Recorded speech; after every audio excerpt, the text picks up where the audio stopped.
Hi friends, welcome to my channel. మీరు చూస్తున్నది గౌస్వం channel. Friends, రైతు అయితే ఎక్కడి నుంచి వచ్చారన్నా?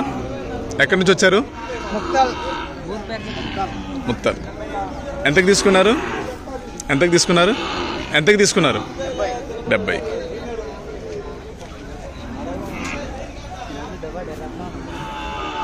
దూడలు అయితే చాలా బాగున్నాయి కదా.